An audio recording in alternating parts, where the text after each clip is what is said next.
All right, it's my pleasure to introduce our keynote speaker, Robert Glennon. Robert Glennon is the Morris K. Udall Professor of Law at the University of Arizona Rogers College of Law. He wrote a book a few years back about groundwater called Water Follies that was received very well by many reviewers throughout the spectrum. And he has now followed that effort with a new book called Unquenchable: America's Water Crisis and What to Do About It. But more than any of his many accomplishments, Robert is a wonderful human being and a dear friend of mine, and it's really a privilege for me to have the opportunity to be here with Robert and to introduce him to you.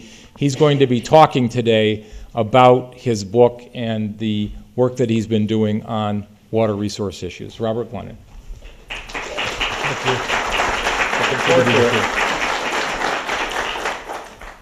Good morning, everyone. It's great to be back at Colorado Law. I haven't been here since you opened the new building. David, it's magnificent.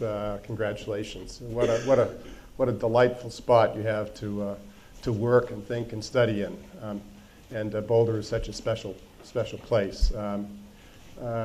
The Rocky Mountain Mineral Law Foundation is an institution I've sat on the board for almost 20 years with David and with Mark and with some others in the room. So the dedication this morning is entirely appropriate. I learned a great deal about him that I hadn't known, what a rich and varied career he had.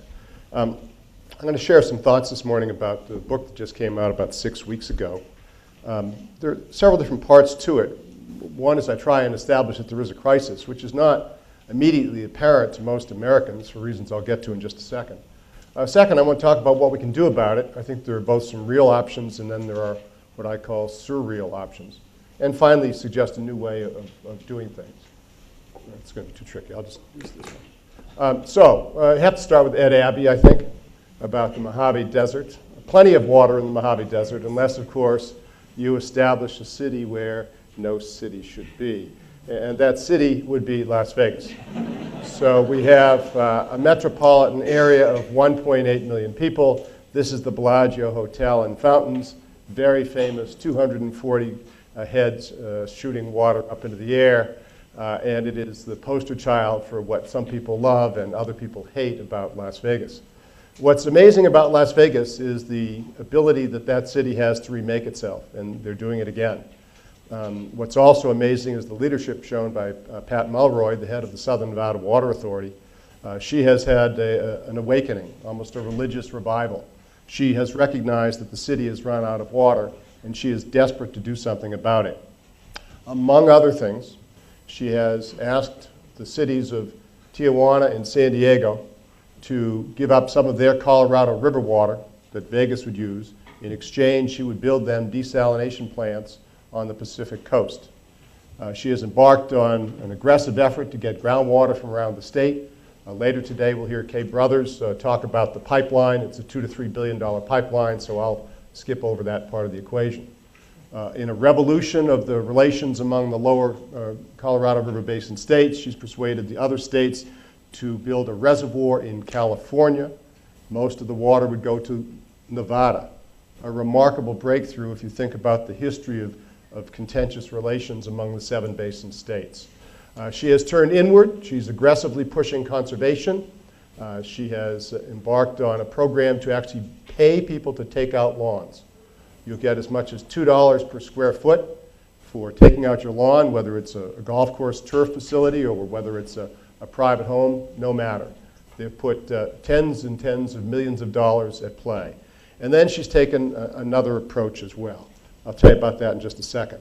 But here's the latest of what's happening in Las Vegas. City Center. How many people have heard of City Center in Las Vegas? Some, but not very many. This is the new Vegas. It's not about gaming.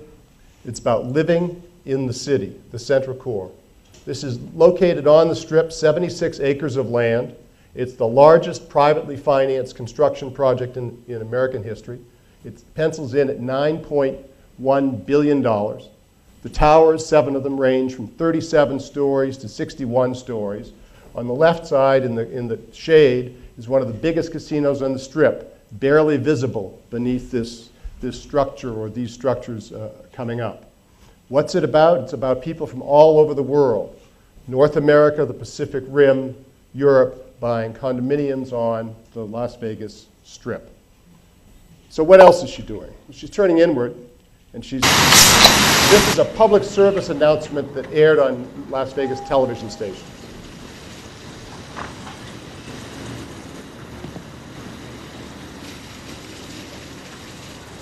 Can I help you?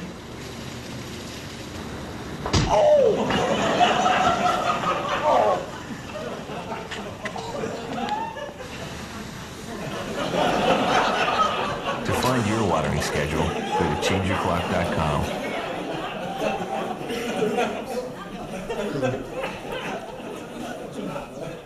Las Vegas has a different definition of what's appropriate for...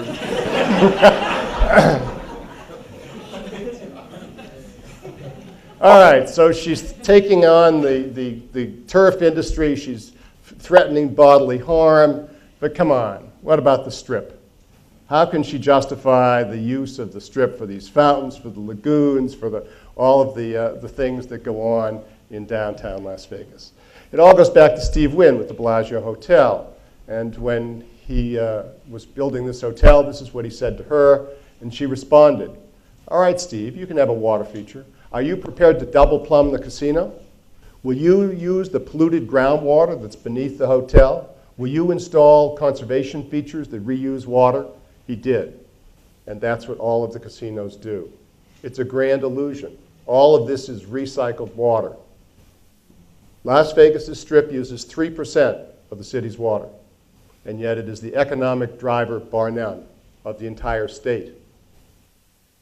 The farming industry in Las Vegas uses 80%, and Nevada uses 80% of the state's water and employs 6,000 people, about the same number as a single casino. So she's got a pretty strong claim about how much value added comes from this water.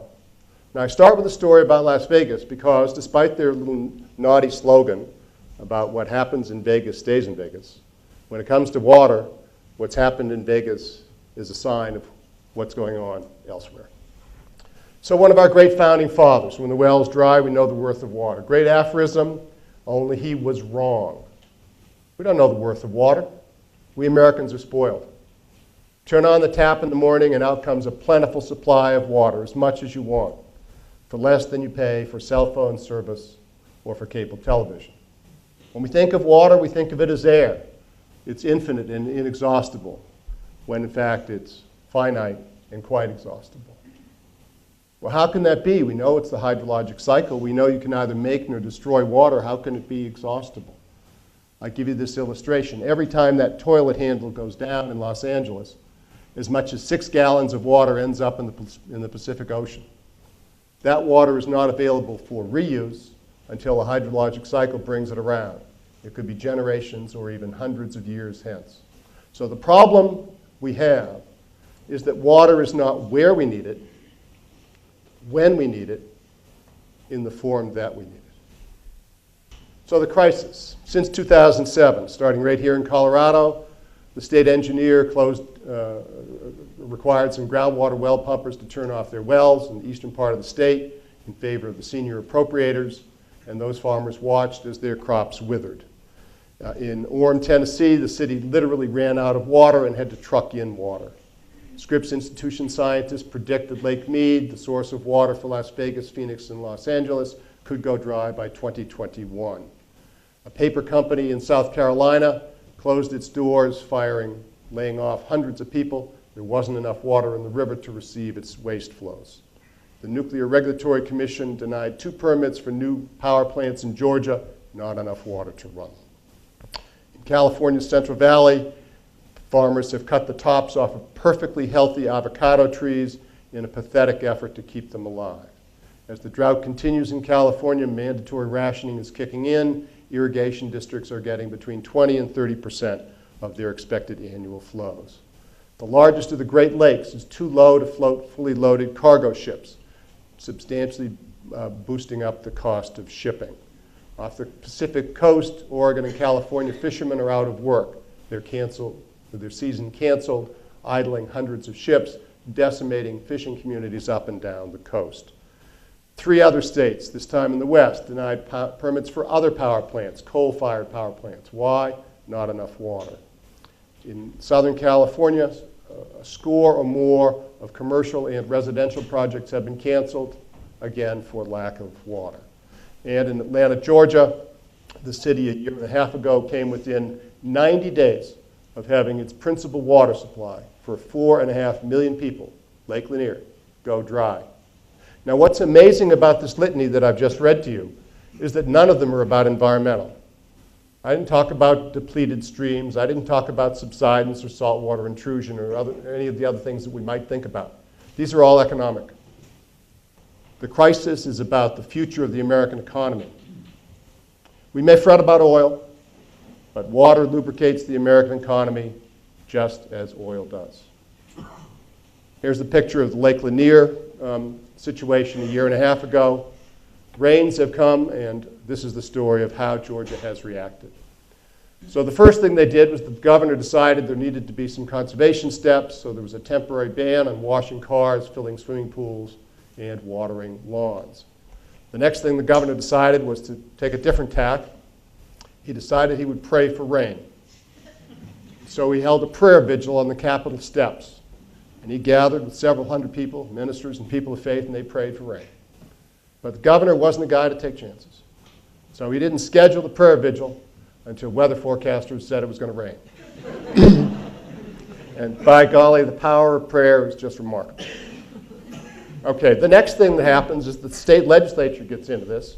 And if you look up at the top, you'll see that the border with Tennessee is just beneath the Tennessee River. In 2008, the Georgia legislature announced that the 1818 survey setting the border between the 2 states was erroneous, and that the border actually needed to be 1 mile up, just enough to take that little loop into the Tennessee River.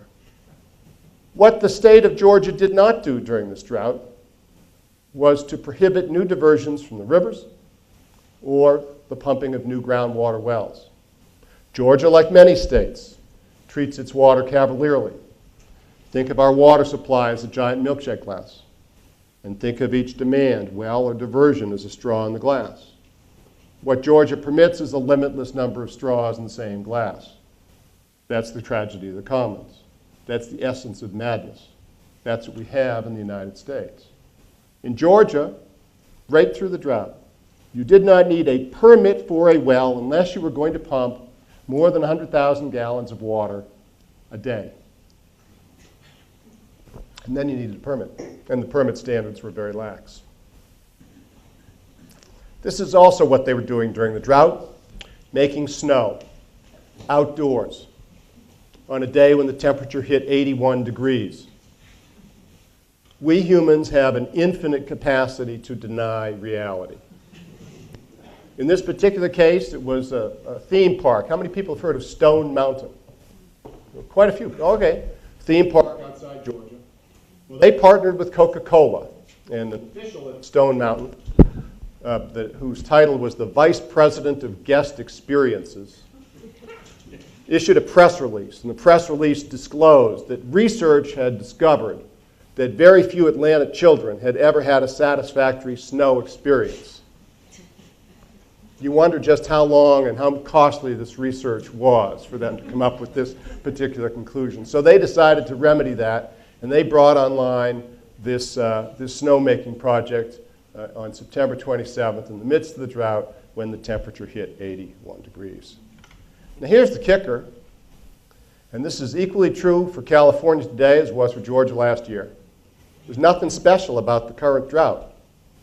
The hydrologists who looked at precipitation levels found precipitation levels have been this low in years past. In California, for example, the last major drought was 87 to 92, about the same levels of precipitation as the last 3 years. What's changed is us, the number of us. The population of the state of California since 1992 has gone up by 9 million people. That's why the problem is severe. The resources are the same, and they will be the same again. But how do we respond? Do we take action during drought for long-term corrections? Of course not. What we do is ignore the problem. I love the cartoon. A grad student in hydrology I think is the first one that put this together. So drought gets our attention. We become aware, we concern, we panic, it rains, and then back to watering the lawns and filling the swimming pools, which is exactly what Georgia did. The moment there was the first rainstorm, the governor anointed the new culture of water conservation and said, swim, kids, swim. Back to business as usual. So what are some of the other demands for water? Well, population is the big one, of course. That's the elephant in the room. We just went over 300 million in the U.S. A couple of years ago.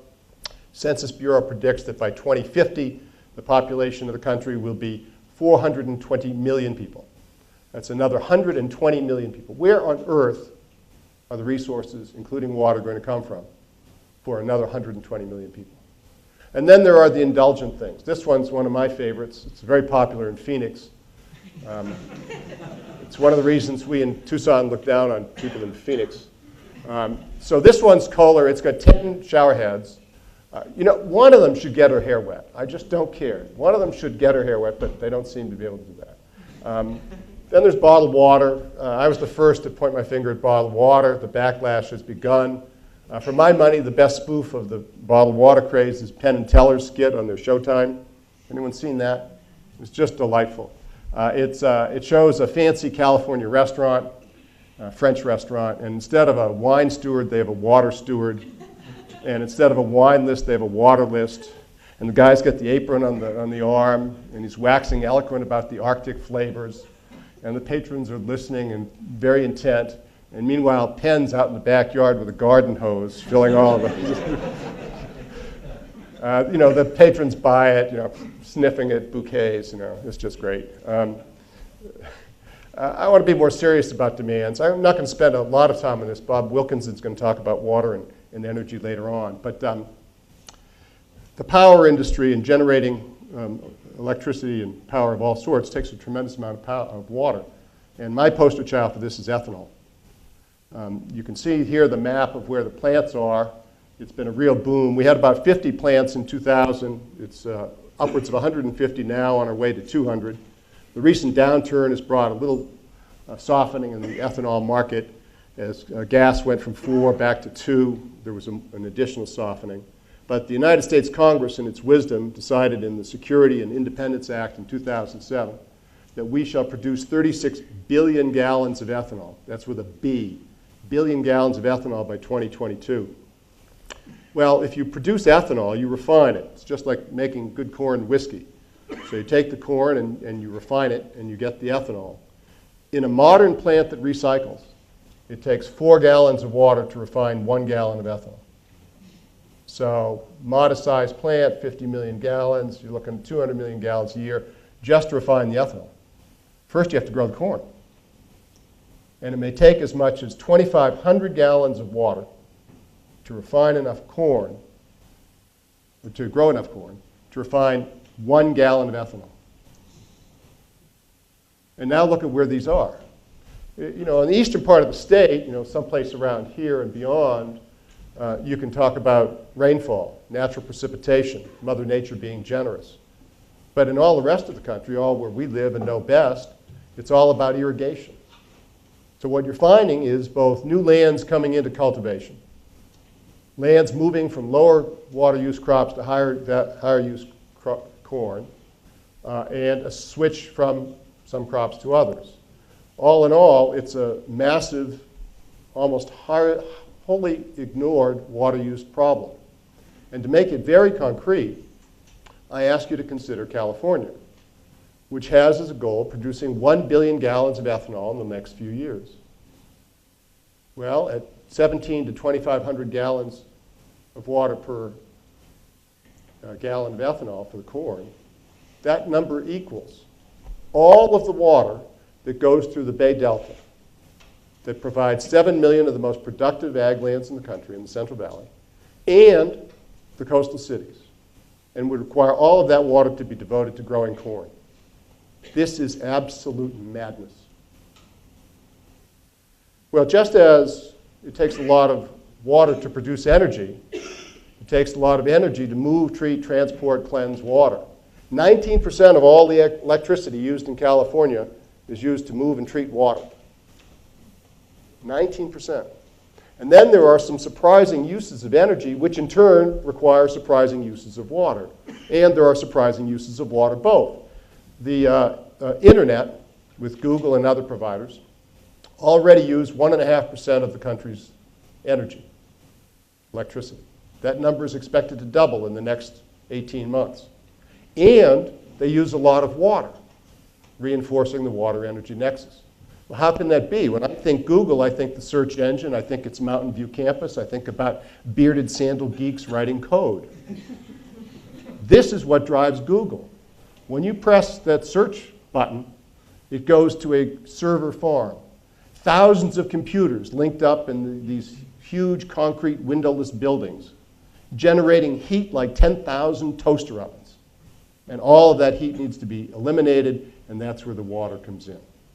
Other energy uses and water uses by Intel, but as I say, I'm going to jump over a few of these. So what are we going to do about it? Well, of course, the usual thing we do in the United States is to assume that we can engineer our way out of it. There's got to be a fix, some technological silver bullet, some magic solution to it all. And what that typically means is we divert more water from rivers, we build more dams, or we drill more wells. Well, the diversions already, so many rivers are on life support or even entirely dry. As for the dams, Babbitt said it great, 1 dam a day since the Declaration of Independence. There are very few good dam sites. There's a few that Governor Schwarzenegger is fighting for in California. The environmental community scratches its head and says, look, the dams aren't filling up now. Why are you going to put another dam on the same river when the existing ones aren't even filled? So those options are really not very sensible. As for groundwater, well, I've written about that before. Kathy Jacobs is going to talk about it later, so I'll just jump over some of the things that you people really already know. Groundwater tables are plummeting around the United States. You're opening up earth fissures. You're having earth subsidence. You can see the figure at the top is where the land was in 1925, and this is where it was in 1977. All of that from groundwater pumping, further depleting the resource because now you've taken permeable land and rendered it like concrete, so you're impeding the ability of the aquifer to receive recharge. There are enormous environmental consequences from this. Just a couple of quick slides on this point. Why does groundwater pumping affect the surface flows? Because that's where the surface flows come from. Pretty sensible. Historic footage of Santa Cruz River in Tucson with an example of past and present. That's been shown by USGS in the past. I expect this one you've not seen. This is my home state, the Ipswich River just northwest of Boston in 2003 versus 2005. That river has gone dry in 5 of the last 8 years from groundwater pumping. So the solution of engineering our way out of it, of doing new dams, new diversions, new wells, just is not a viable way to deal with the crisis. Well, what else are we going to do? There will always be dreamers, water alchemists, I call them, who think that we can tow an iceberg from the Arctic, we can divert a river from British Columbia, or more locally, you have a fellow here in Colorado, Aaron Millian, who wants to build a pipeline to take water from Flaming Gorge Reservoir, border between Wyoming and Utah, and bring it down to Colorado Springs. He does face one major problem, one major hurdle. That's called the Rocky Mountains. But other than that, Mr. Millian's very convinced that he'll have this show underway in no time. What else do we have in the way of dreamers? Cloud seeding. Twain, everyone always complains about the weather, no one ever does anything about it. Well, cloud seeders think that they've got the solution. You throw a little silver iodide out the plane, or you shoot it up in the air, and it'll rain. The scientific community is much more jaundiced about this, much more agnostic. The National Research Council issued a report a few years ago saying that despite 6 decades of experience with cloud seeding, there is, quote, no convincing scientific evidence, unquote, that cloud seeding works. But to people who believe in it, it's just like a religious faith. And there are scores of projects around the United States all embracing cloud seeding. But what are the more sensible or realistic options for dealing with this crisis? Desal. John Kennedy once said that the person who figured this out would be worthy of 2 Nobels, one for science, one for peace. There's tremendous work being done on desal. Much of the most creative stuff is being done at the Yuma desalting plant, the Bureau of Reclamation project. I just returned from a conference in Geneva a couple of months ago. People all over the world trying to just sort of fine-tune this desal stuff. It has real viability if you've got the right physical situation with true scarcity and you're willing to pay the costs associated with it. Because desal has basically 3 problems that it confronts. First is it is very expensive relative to other forms of water production. The membranes that you need for reverse osmosis are very high-tech, very fragile, prone to fouling, need frequent replacement. And despite the best efforts, they're getting diminishing returns on how much better these membranes are getting. So the first thing is cost. The second thing is energy consumption. It takes a lot to have high pressure to push the water through these membranes to get the potable water on the other side. So the cost issue goes up, and the water nexus circle gets complete again when you think about desal as the solution. And the final problem or hurdle that they face is the environmental one.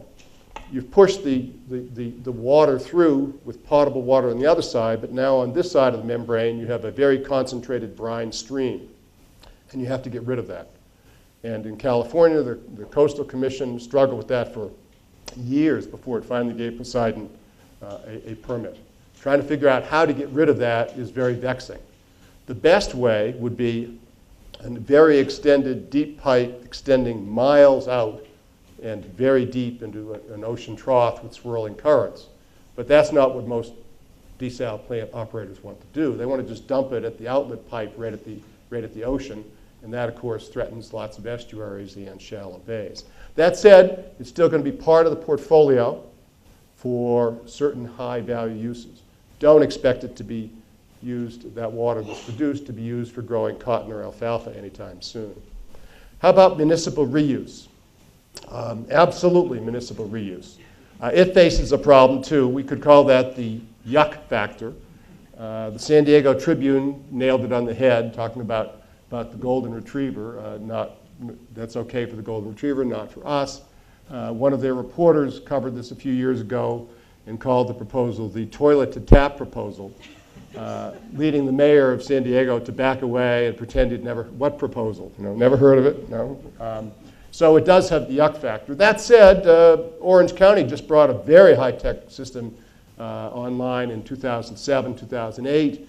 It uses absolutely state-of-the-art equipment, nanofiltration, and all sorts of other whistles and bells, so that you could completely recycle your water from toilet to tap if you wanted to. But there's no need to go that far. Already in Tucson, we're using reclaimed water for lots of purposes. On highway medians, on cemeteries, on golf courses, in light industrial applications. This is a supply that grows as the population grows, and it keeps water local. Yet many places are doing nothing with it. In Los Angeles, the water that comes from their Hyperion treatment plant, in volume, is equivalent to the 7th largest city in the United States. What do they do with it? They put it in the Pacific Ocean. They get rid of it. Well, surely we can do better.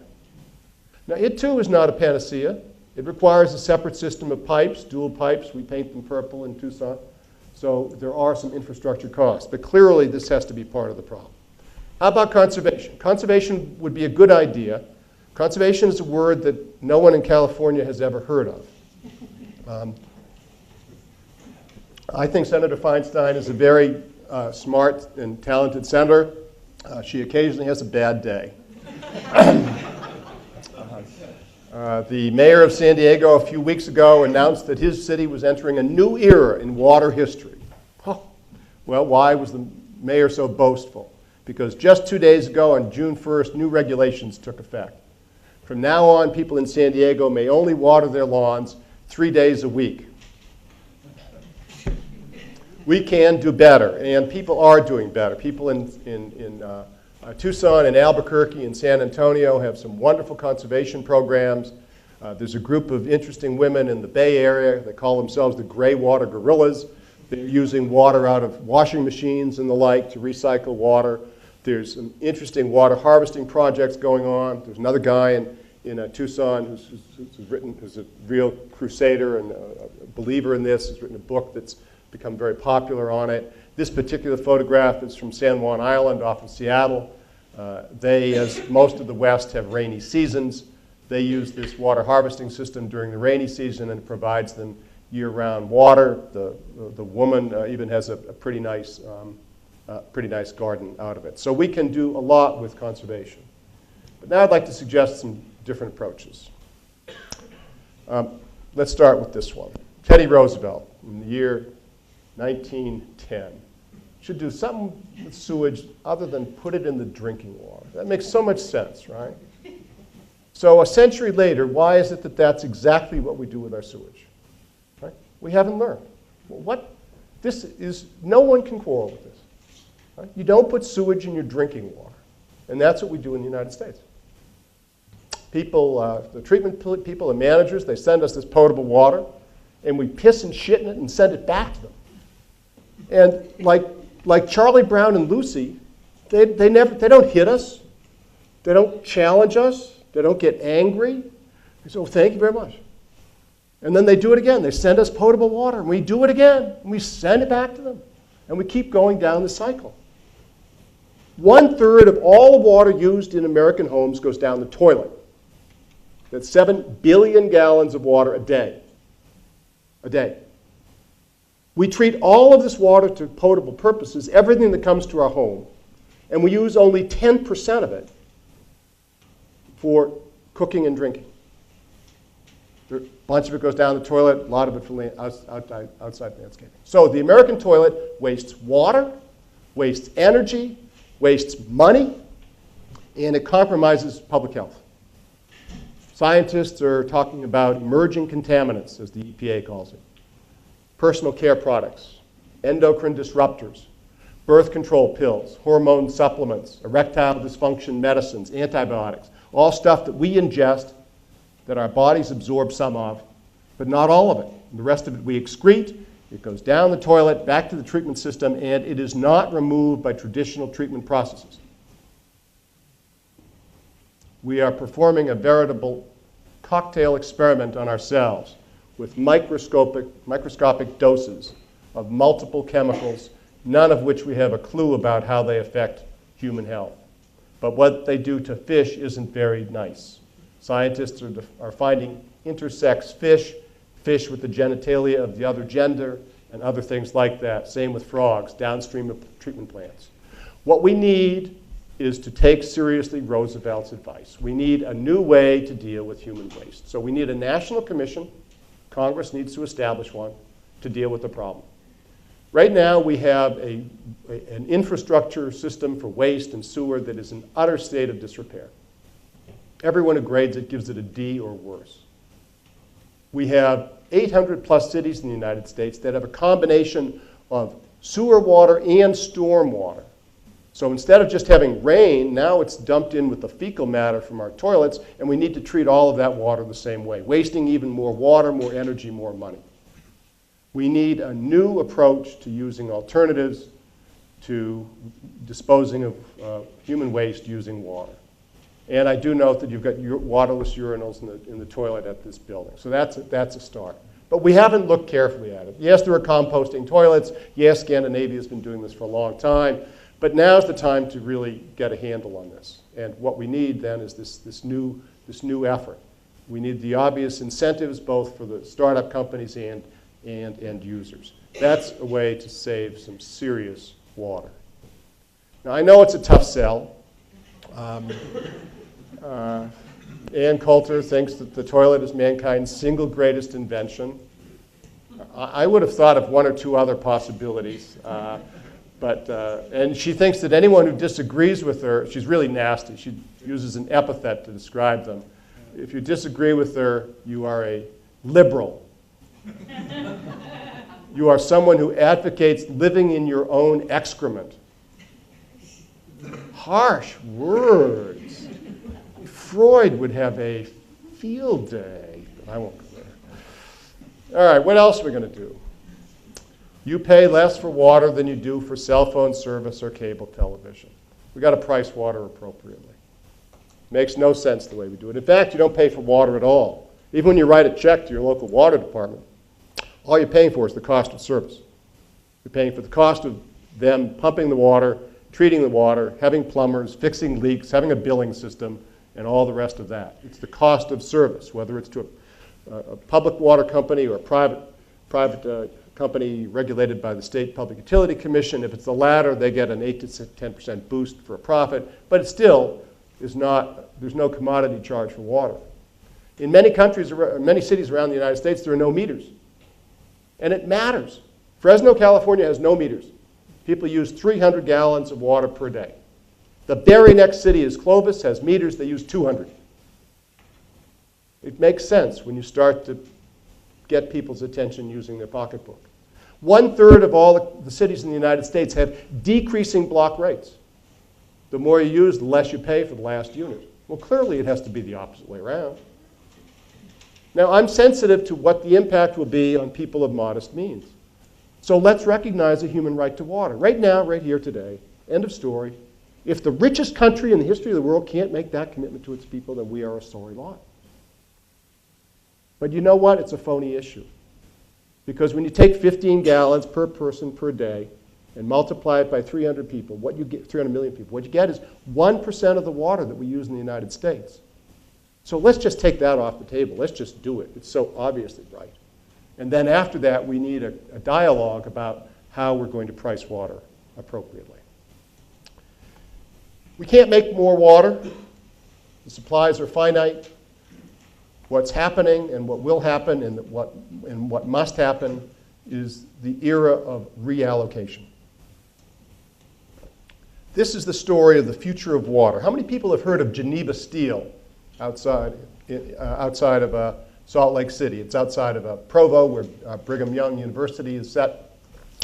Geneva Steel is a plant that the U.S. government built during the Second World War. They built it inland so that they could prevent it from being attacked by possible bombing efforts by the Japanese. After the war, they spun it off to U.S. Steel. U.S. Steel ran it for several generations. But by the end of the 20th century, the steel industry in the United States is on the ropes. Pittsburgh has 100-year-old blast furnaces. Detroit's making automobiles no one wants to buy. The Chinese steel industry is very efficient and it's just claiming increasing market share. And so Geneva Steel goes into bankruptcy. And they try to readjust and reallocate and redistribute and realign their debt, but they are unable successfully to do that. So in 2005, they liquidate their assets. Fortunately, they had very substantial assets. First was the land. Big swath of prime developable land right on the front range of the Wasatch. That brought in $46 million. Then they brought in $40 million more when they sold the steel plant itself to, appropriately enough, or ironically enough, a Chinese company, which dismantled it, nuts and bolts, and took it apart and took it over to China and reassembled it. They had an iron ore mine that brought in $10 million, and another kind of perverse asset. They had, of course, their pollution reduction emission credits. Since they were no longer polluting, they could sell them as well. So all of these bring in $101.8 million. And then they sell the water rights. The water rights were worth more than all of these other assets combined. $102 million for the water rights. What was going on? What was going on was Jerry Olds, the state engineer, said no more business as usual, no more smoke and mirrors, no more paper water rights. I'm not going to pretend that there is more water in this river for you to appropriate. There is none. We all know it. I'm not going to pretend that the groundwater tables aren't plummeting. They are. It's apparent. The hydrologists say so. From now on, you want water, you want a permit, bring water to the table. That's the quid pro quo. You want a permit to develop, you bring water with you. What he did, and what we must do, is make development pay its own way. Anyone who wants to put a new straw in that glass needs to pinch someone else's straw, needs to persuade someone else to make do with less. And that's what's happened in Utah. The bidder was the Central Utah Water Conservation Project, which was doing the bidding in turn of Salt Lake City municipalities who were really doing the bidding of the developers. For the developers, it wasn't a problem. It's just a cost of doing business. As one prominent land developer's attorney said to me, the only answer my clients can't take is no. Yes, but just a cost of doing business. So that's what's happened in Utah. It's the movement of water from one use to another use by requiring people who want to put a new stress on the common resource to offset their use, to bring water to the table. Now, this is a pretty unusual case of one industrial application turning into municipal and commercial real estate development use. That's not what really is going to happen. Because let's face it, ag is where the water is. 80% of the water in most states is used by farmers. So the question becomes, what's going to happen to the farming community and how are farmers adjusting to this new world? Now, I've just finished a National Research Foundation project with 2 economists looking at water transfers over the last 25 years. There have been 3,200 plus that we've looked at. They involved 31 million acre-feet of water. That's twice the annual flow of the Colorado River being reallocated, mostly for M&I purposes, some for environmental restoration or preservation. And what we found, amazingly, to me at least amazing, notwithstanding this transfer of water, aggregate farm income, held constant for inflation, did not go down. Well, how can that be? Well, that can be because farmers are very nimble business people. And when faced with an opportunity to make money, they looked hard at how they were using water. Some have decided to take that back 40 with the clay soil and the low bushel per acre yield out of production. Others have used the money to rehab their irrigation system, from flood to sprinkler, from sprinkler to drip or micro. And still others have changed their crop mix. And that's what this slide's about. So this is your classic farm worker slide. Tough, back-breaking labor under the Yuma sun. A score of workers harvesting iceberg head lettuce. Takes them the better part of a day to do the field. Iceberg doesn't sell for all that much money. What sells for money? Baby lettuces, triple washed, in bags, convenient. We've all been buying them. And that's what this farmer decided to do. So here are fields of baby red and green lettuce, and this is how it's harvested. The tractor on the right is basically a gigantic electric razor, cutting the lettuce off at the tops, or the roots. It's going up conveyor belts. It falls into boxes at the back. It's sent over on that side, and pretty soon that truck is fully packed and ready to go off to market. Then it's triple washed, bagged, and sent out to you, where you're paying $4, $5, $6 more dollars for a bag of lettuce. It's value-added products. When the field's finished, and it only takes a couple of hours for 4 guys to do the entire field, they send another tractor down the row with some fertilizer. No need for pesticides. The seeds are so closely sewn together. You just send the tractor down and you redo it all. Well, what about the environmental community? The environmental community is doing very well. Amanda Cronin's going to talk about this later. She's with the Washington Water Trust. I'll skip over this one. It's a win-win situation involving the Oregon Water Trust doing a deal with a farmer, but I'll skip over that one as well. I want to go back to the main message, and the main message is the milkshake glass. The main message is the tragedy of the commons. And what we've done to the buffalo and to so many species of fish and other marine creatures is what we're doing to water, and we need to change that. We cannot continue to blink reality that the supply is finite. What we need to do is insist that people offset the new demand by retiring or reducing other uses. So I'm arguing for a water market. I'm arguing for transactions between willing sellers and willing buyers. Now, it's not an unregulated market. I'm not here to worship at the shrine of the free market. There is no such thing as a free market.